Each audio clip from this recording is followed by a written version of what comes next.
Okay, so many people here. So he explained it so well already what mental health is. So I'm not going to go there, but I'm going to ask with you, Dr. Clare. First thing, welcome to Riga, and also welcome to this startup world, right? But the first question for you: how do you feel these days? Right now, I'm really excited. I think one of my passions in life is actually being able to talk to people about mental health. I've been so lucky in my career as a psychologist to have learned so many things about different concepts that really help me when it comes to just managing my own mental health, my own stress, my own burnout. So it's really exciting for me to be here today and talking about something I'm so passionate about. I think generally,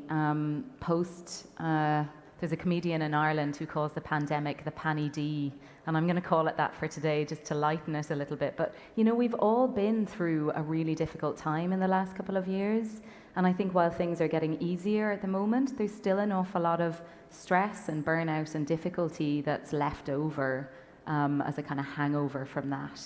I'm doing really well. I suppose in all of that, I've been really looking after myself and very conscious of how I'm doing that. But I'm just very aware that that is out there and that there's people who've really struggled.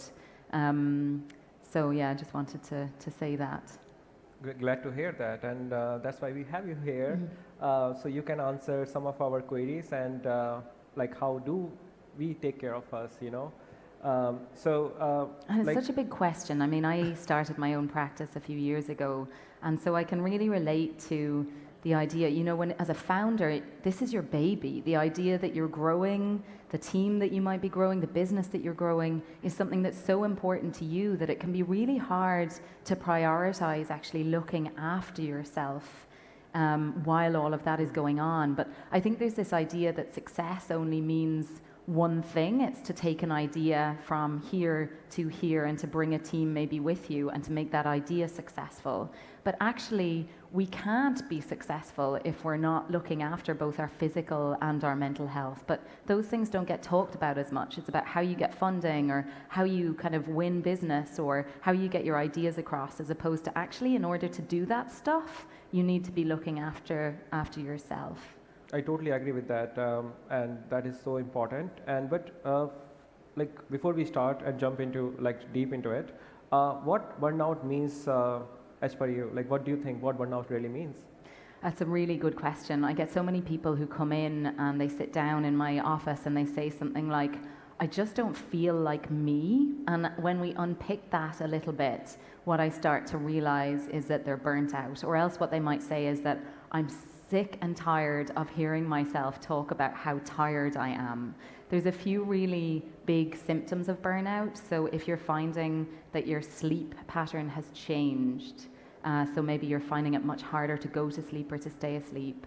If you're feeling more tetchy, on edge, maybe more irritable, if you're permanently exhausted, they're all signs and symptoms of burnout. Mm-hmm. And how does this mental health affect your physical health and vice versa? So our mental health and our physical health, we often think of them as being two very separate things, but actually they're really connected. So we have this nerve that runs from our brain all the way down our spine, and it's connected to every major organ in our body.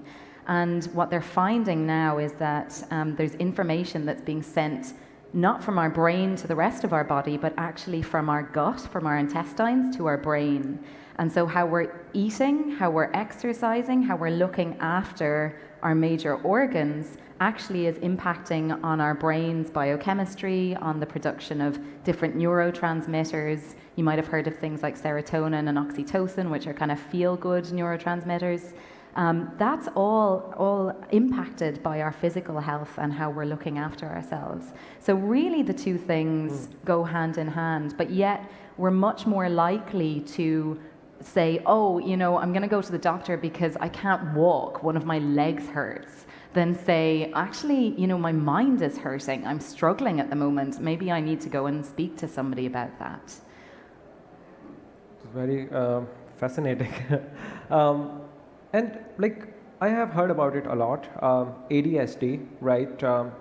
In entrepreneurs and founders, you can always find some sort of, like ADHD or ADD, first I would like to understand from your side what it means and what do you think of it as like a positive effects on founders or like a negative effects on founders? Sure, and I used to work an awful lot with kids and with families who were going through an ADHD diagnosis, and I think it can be seen as something that's a real, like almost like a disability.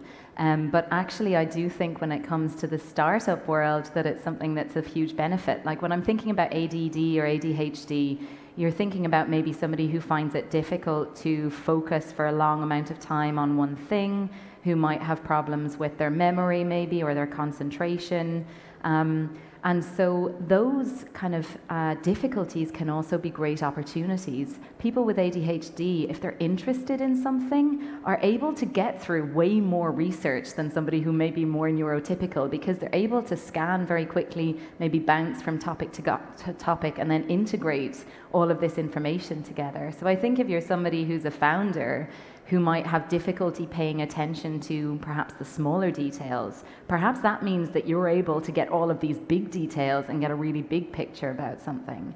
So it's definitely not something that I would see as, of course it can bring its challenges so many different conditions can, but it can also be something that if somebody knows about themselves, that they can use the power of to harness and to help their business to grow. So it's a positive effect on founders. It can be used as positive, right? Yes, yeah. And I know a couple of people who are founders and do have ADHD. And so what it means is that when I am interested in a concept, I do maybe an hour's reading about it. And then I'm like, oh, you know what, I'm hungry, I'm going to go and make dinner. These friends of mine will sit there for 20 hours solid, and they might just eat things very sporadically. They mightn't get very much sleep, but by the end of that 20 hours, they have way more knowledge than I do in, say, 20 individual hours of just sitting down and kind of taking things a little bit more casually, because they're just ripping through all the material. So yeah, I think it can be a really positive that's what thing. makes them founders, Yes, yeah. Sure. Okay, let's talk about this, in entrepreneurship, you will definitely find some socially awkward people, right? Actually, they choose to be that way, So I think it's called something like Asperger, right? So they love machines more than humans, right? And even Elon Musk is one of them, right? And he accepted it a few months ago that yes, I am. And there's this author from US. He also wrote it that you should always hire these kind of people because they work hard, right? So what do you think about it and what it means, how this works?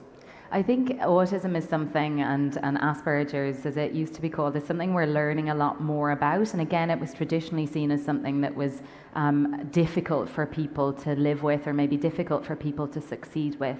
And of course it can be. I don't want to take away from the challenge of living with an autism diagnosis, but on the flip side of that, and there are quite a number of high-profile people, especially in tech, who have a diagnosis of it.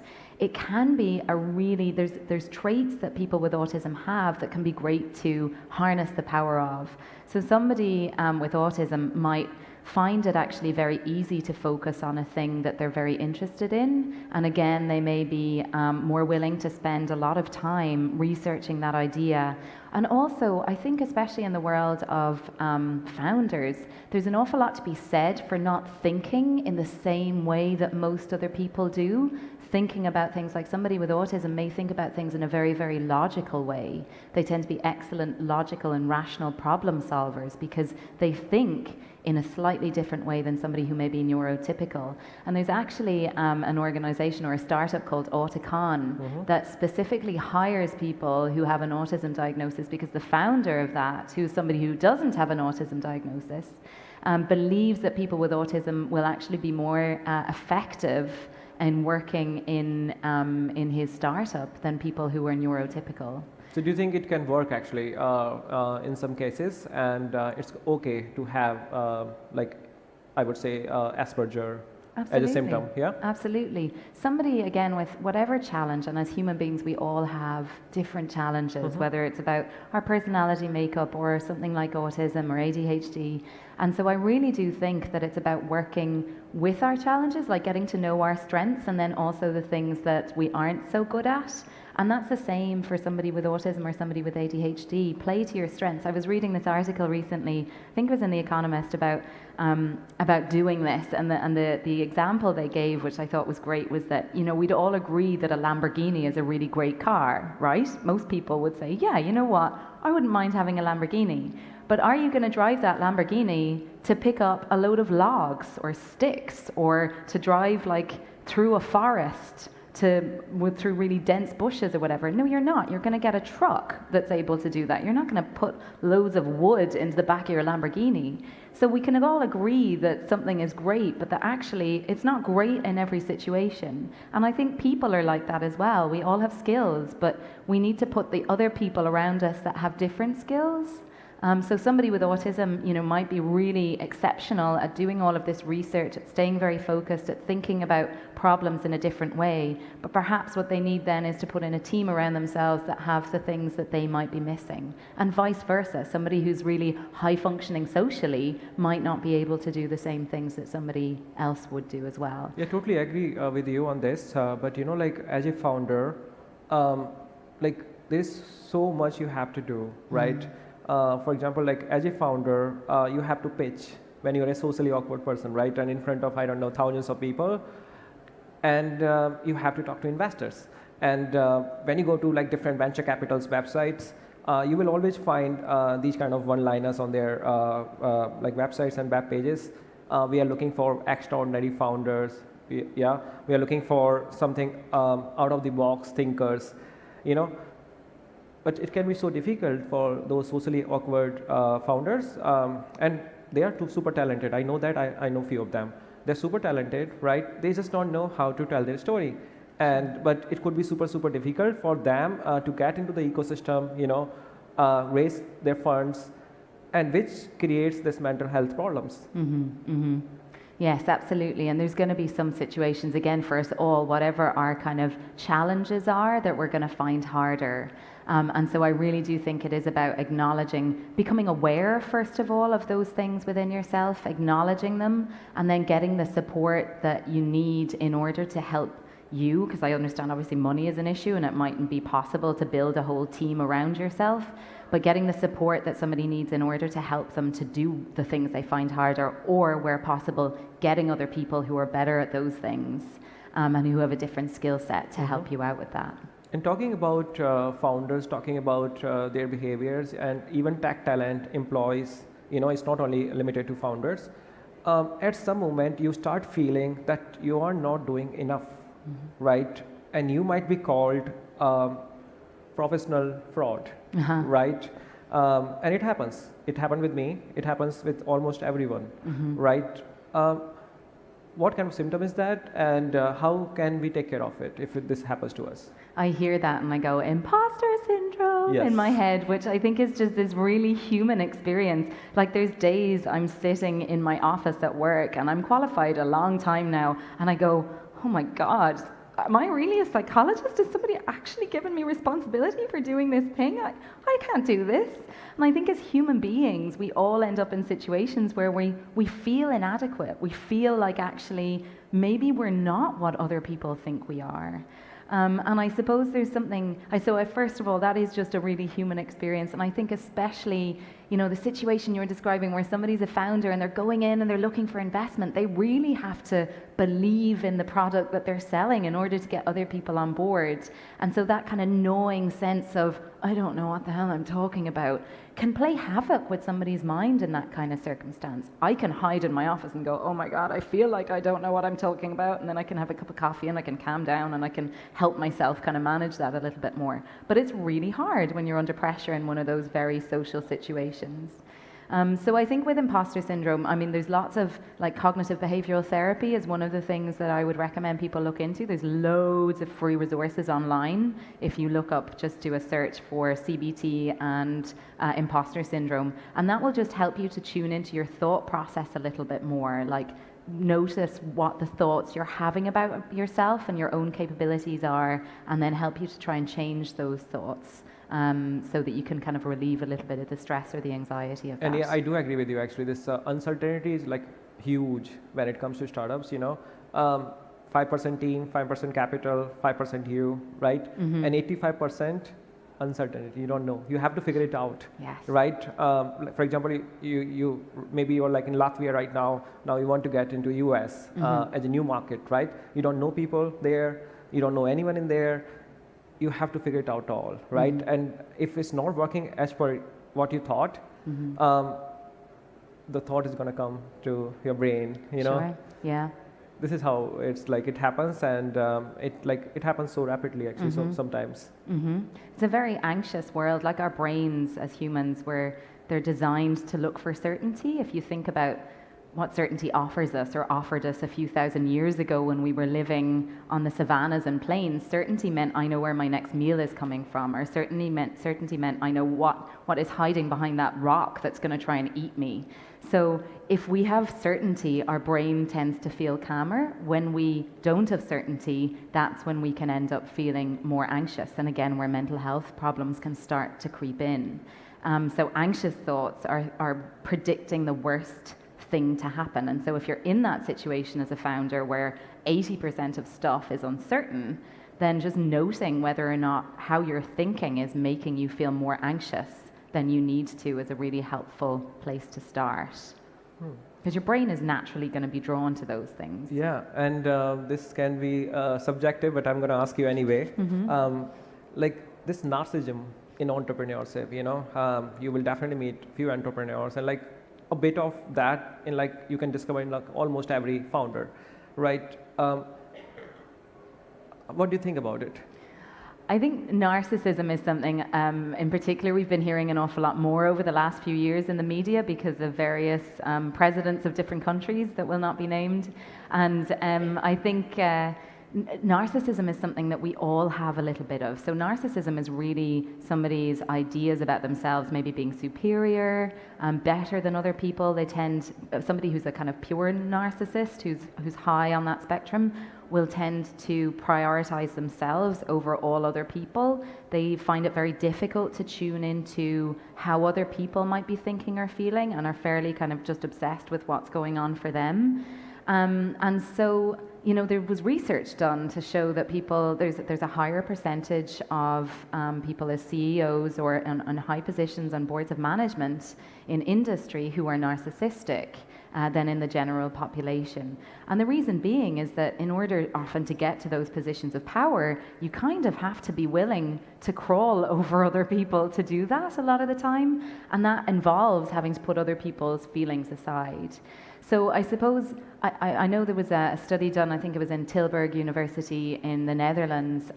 There's a guy there, Professor Long is his name, and they've looked to see actually if there's higher rates of narcissism among founders.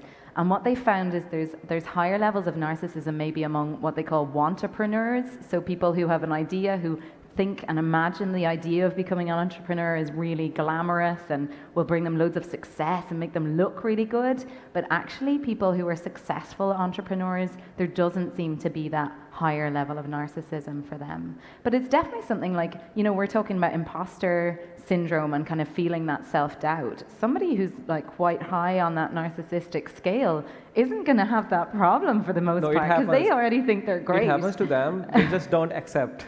Well, maybe that's the thing. And that's where the problems lie. I suppose that's why narcissistic people aren't more successful. And I think in that study they likened, narcissism like chocolate cake. Like if you are working for somebody who's narcissistic, the first few times that you meet that person who might be the founder of this startup, it's like having a slice of delicious chocolate cake. But you don't want to eat chocolate cake for the rest of your life. You want other things as well. And so people who are narcissistic, I suppose they find it very difficult to hold on to staff teams, to bring people along with them. And that's where the difficulties can lie, is in that kind of relationship conflict. And that relationship conflict, by the way, I think is something statistically that can contribute to higher levels of failure within startups as well.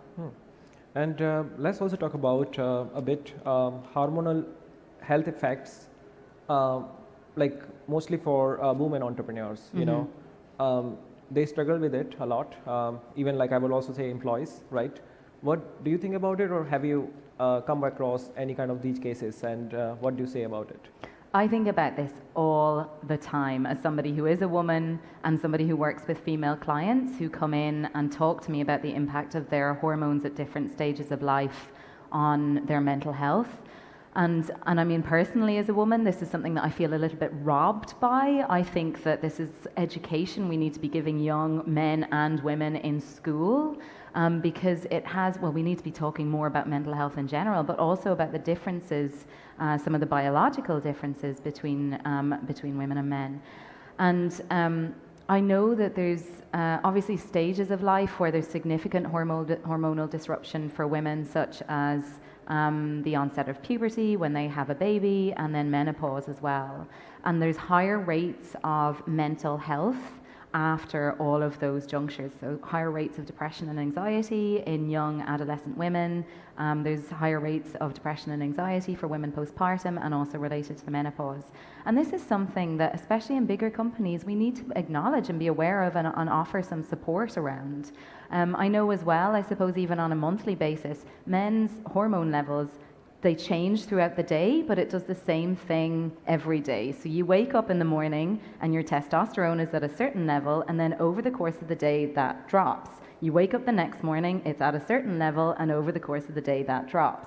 For a woman, throughout that monthly cycle, their hormones are changing in different ways all the time, and that has an impact on how they approach tasks. Like the really interesting research that's actually coming out of some of the startups in this area is showing that how women approach tasks at different times of their cycle is different. How they engage with investors, how they communicate socially is different. The energy that they might feel they have. And so with some of my female clients, I'm working towards helping them to plan their working life, especially if their working life is stressful, in association with their cycle.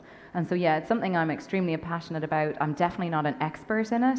But something I actually really do think it's going to be something that's talked about a lot into the future as well. I think we're running out of time, but I still want to ask you one last question. What are the tips that we can adopt in our life, as an entrepreneur, or as like being part of the startup ecosystem, that is practical, because it's very complicated. I know, when you go to, I don't know, like a vacation, you think about your work, and when you're in work, you think about vacation, right? Sure. So it's complicated for almost everyone. But still, what are some tips actually that we can adopt? I think we have to stop believing that success just comes from hard work. Of course it comes from hard work, but somebody who is working 20 hours a day, who's not getting enough sleep, who's not getting exercise, and who's not eating properly is not going to be working, their body isn't going to be working at an optimal level. And that is going to, maybe not in the short term over a couple of days, but definitely over weeks and months, impact on that person's ability to concentrate, to amalgamate large amounts of information, to have good working relationships, all aspects that lead to greater success overall. The research shows that people who are more successful have higher levels of emotional intelligence, so are more able to tune into their emotional states and then respond with what they need. So actually, I'm feeling overwhelmed. I need to take a break from work. I need to go and see some friends. I need to go for a run. I need to do something good for my body. In order for us to be successful, we have to have hard work, but that is supported by looking after our physical health and our mental health as well. So I think just starting to think a little bit more about that, whether or not that's something you're doing, answer that question honestly for yourselves. Are you taking care of yourself in the way that you would want somebody that you love to be taking care of themselves? And if you're not, acknowledging that doing that is actually a recipe for failure rather than for success in the longer term. Low-hanging fruit, as I call it: get your diet sorted, get your exercise sorted, get a bit of fresh air, spend time with people you love. That all biologically soothes your nervous system, decreases your stress response, and then enables you to complete tasks more efficiently when you go back to work afterwards. And I would also like to add to it, to everyone in here, it's not taboo. You can talk about it to your friends, to your family, and also to your investors. Your investor want to know about it. If you are experiencing any sort of mental health problems, right, talk to them. They usually work with a lot of coaches and psychologists. They can definitely bring you some sort of help. So don't hesitate. Since we don't have time, but like really, I have thousands of questions on this subject, and I'm hoping that we will like be back soon and like talk more about it. But yeah, thank you so much, Dr. Clare, for answering my questions and helping us bring this awareness to the ecosystem. Thanks for having me. Yeah.